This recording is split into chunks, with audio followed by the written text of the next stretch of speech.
Lucy was born on Christmas Day. That should tell you everything you need to know about her. Somehow, I still remember that morning vividly.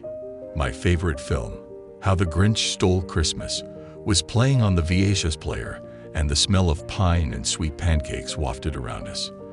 My mom, belly all swollen like the stuffed turkey in the oven, was sitting on the sofa, and my dad next to me, cross-legged on the carpet. A sea of gifts were scattered across the room, shrouded in bright red and green wrapping. They were all different sizes, some adorned large bows, and some were tied with string. But all of them, every single one, were addressed to me. Dad handed me my first present. It was shoebox-shaped and twinkled with crimson glitter. Giddy with excitement, I shook the parcel against my ear, listening for a whisper that told me what was inside. I prayed it was a new Barbie doll, the type I had seen advertised on TV with pink roller skates and golden pigtails that dangled from under a helmet. My small fingers were grappling with the paper when Mum started puffing and groaning. Beneath her was a wet mess. "Phil." Mum's voice stung with panic, a tone I'd never heard before. "We need to go, Hannah." Dad shot up and pulled the present from my grasp. But as I reached for the box in his hand, he chucked it to the other side of the room, sparkles mushrooming in the air. Now, he hooked my arms around his neck, took Mum's hand, and together we left Christmas behind us. I was dropped off at Grandma's house, and my parents sped to the hospital. "Isn't this exciting?" Grandma said every couple of minutes. "You're going to have a brand new baby sister." But I wasn't excited, nor did I want a sister.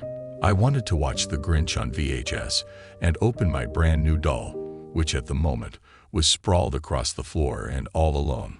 Poor Barbie. Grandma tried to make the day nice for me. She even bought me a present herself, a woven basket to hang on the front of my tricycle. I said thank you, but I didn't mean it.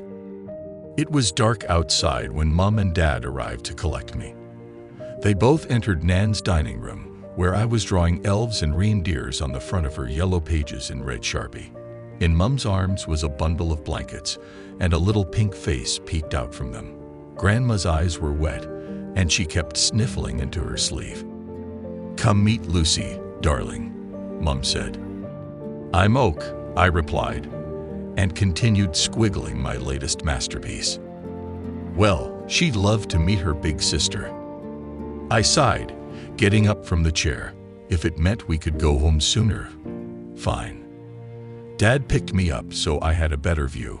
Her skin was all patchy and her head completely bald with beady eyes that swirled about in their sockets. She was sucking her lips, scrunching her face like she had just bitten into ice cream. No wonder Grandma had cried. "Can we go now?" I asked. "Sure, sweetie." Dad lowered me back to the ground and ruffled my hair. When we got home, I asked to open my presents, but Mum and Dad claimed they were too tired. Too tired because of Lucy, no doubt. Tomorrow, they promised.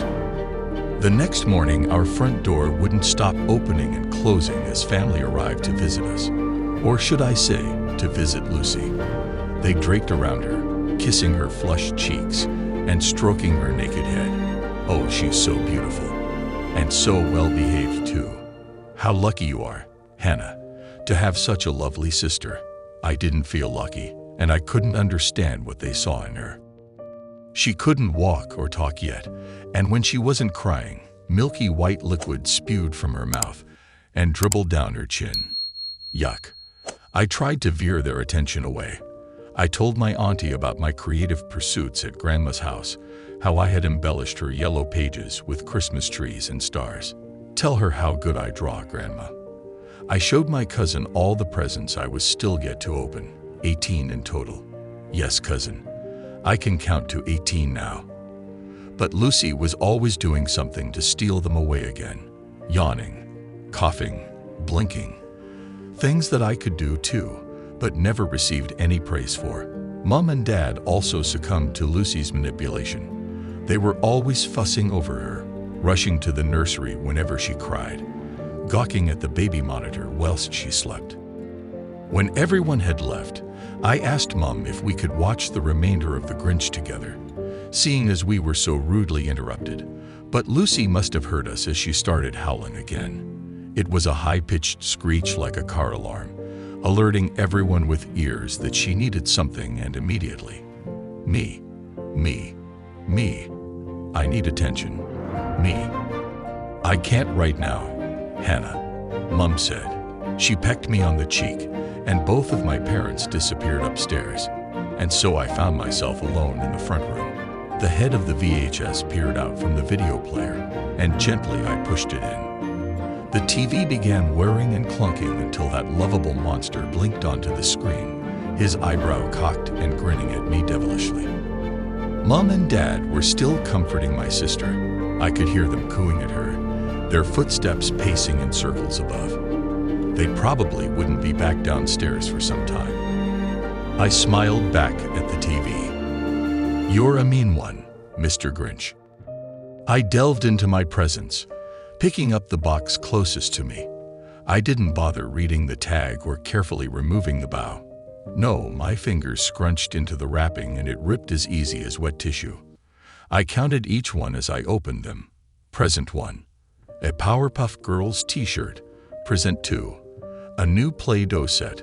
Present 3, a polka dot Furby. Yippee. Immediately I would grab another, then the next, and soon I was drowning amongst scraps of paper, my hands glinting like diamonds in the sun, and I only had one left to open. Hannah. I flinched. My parents were standing in the doorway. Lucy swaddled in a white blanket, making smacking noises with her mouth. Was she tutting at me? I tried to rub the glitter from my skin, hide some of the open toys behind me, but it was hopeless. My lips began to wobble in anticipation of the scolding I was about to receive. Dad's furrowed brows, Mom's wagging finger. Will I be sent to the naughty step? Or worse, will they take my new gifts away? Of course, my sister will take great pleasure in watching me squirm, probably taking notes on how to be the perfect daughter. Here's one for free, Lucy. Never take advice from the Grinch. But the scolding never came. Instead, my parents perched on the carpet next to me amongst the unraveled ribbons and papery debris. Thank you, missed one. Dad leant across the room and grasped my last present. Shoebox shaped and twinkling with crimson glitter. He passed it to me, and I began to tear into it. Wait, Anna. Read it first. I turned the tag over. To Hannah. Merry Christmas. I can't wait to meet you. Love, your baby sister. Lucy ogled me from Mom's lap, and I stared back at her. What had she bought me? My stomach churned with anticipation. Did she know about rollerblading, Barty? Had she seen the TV adverts like I had? My fingers peeled off the sellotape, and inside was another box. I shimmied the lid off and peered inside. Yes, it was a doll, but it didn't have golden pigtails, nor roller skates attached to its feet. It was far more hairy than any Barbie I had seen, with a plump belly covered in green fur. Its yellow eyes glared up at me, and his smirk somehow seemed to widen. My body tingled all over as I reached into the box and pulled him out. Do you like it? Dad asked. Saying yes didn't seem enough, so I cuddled his body against my own, his mane tickling my skin. My sister, who had stolen Christmas, had gifted me the Grinch. What do you say then, Hannah? I gave my sister a gentle kiss on the temple, and she grabbed my finger tightly. Thank you, Lucy, I whispered in her ear, and this time, truly, I meant it.